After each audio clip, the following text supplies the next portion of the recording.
Hey, now we're at the point where we're going to shape this bread. I've left it rest for about 20 minutes. When you let it rest like that, the gluten softens up and makes it easier to do. You can see when you shake it, it's nice and jelly, it's ready to go. So you don't need any flour on the table at this time. You might need a little after a while, but not right now. Keep it the same, upside down. You want the top to be the top. Knock off the flour. Pat, you might need a little flour in your hands though. Pat down the dough. And we're gonna make a bowl out of this to fit a bowl. So just bring all the edges in. See any big puffs, knock them out, any big bubbles. So once you get it established, can you see this side? I'm going to pull this a little. You can see it stretch as you pull it. Just cover it over and stretch. You can see it stretching the skin. You don't want to stretch it enough to tear it, but you want to make some tension in that skin. Once you get a little tension, just get all this in the back tightened up. And just roll your hands around this way, tucking under while you're doing it. Dough should have some friction on the surface. So that when you're finished rolling it like that, the bottom should be pretty much sealed up. You can just pinch it a little and put it right in the middle of your prepared parchment paper. Now, you see in the recipe it says to take a bowl the same size as your Dutch oven. So these are pretty close. Put that in the bowl, and I always go around and get the paper out of the way. If you don't get the wrinkles out of the inside of the bowl, then the bread catches the wrinkles and it makes knots in the bread. I like it to be smooth in there if possible. So that's a pretty good deal right there.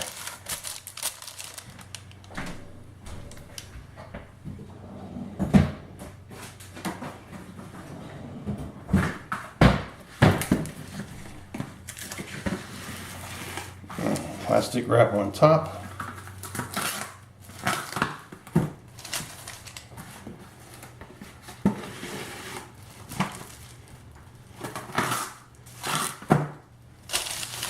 Around the bowl.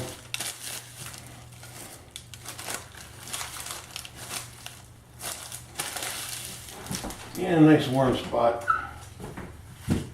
We'll do the second one. Same thing. Knock off the excess flour. That's the top of your dough. Now, pat it down. Don't beat on it too much, but you want to get some of the air out of it, some of the bigger lumps. But you don't want to beat it to death or it will be too fine. And again, just bring the ends in. Get yourself a smooth surface on the skin there. And you can see, can you see this? Just pull, you can see it stretch as you pull it. Now sometimes some guys will pull it one way or the other. I just like this facing me so I can see what it's doing. And once you get it tense enough, it's pretty good tension on there. Just roll it over onto the bottom of the seams and start that rolling again. Just tucking under with the fingers, the little fingers. Just tuck it under and keep rolling. If you see a big bubble, just pop it now because it's going to pop you later. Roll it. You can feel it when it gets to be pretty tight. That makes a pretty good looking ball of dough. Little flour so it doesn't stick. You can see the bottom is all sealed up. So Tom, why do you use 2 pieces of parchment paper? Well, one piece allows the dough to stretch in when it's baking, it stretches in the Dutch oven and touches the sides and it gets extra brown and sometimes it gets really dark. This way it never leaves the parchment, and it's also easier to take it out of the Dutch oven because the Dutch oven is hot and you don't want to stick your hands in there.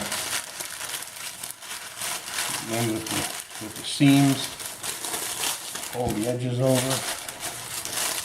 Nothing perfect, just try to get some of the wrinkles out of the inside. That's it. Same thing with plastic wrap.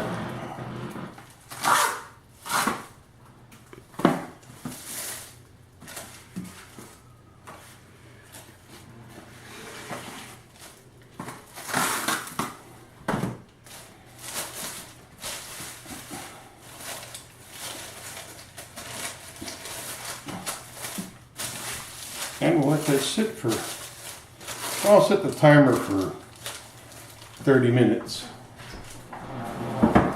Sometimes it takes an hour, sometimes it takes 30 minutes. It all depends. That dough looks pretty extensive. Looks like it's going to rise pretty fast, like it did for the ferment. So we'll just wait now until it gets right. I'll set 30 minutes and we'll check it then. Bye.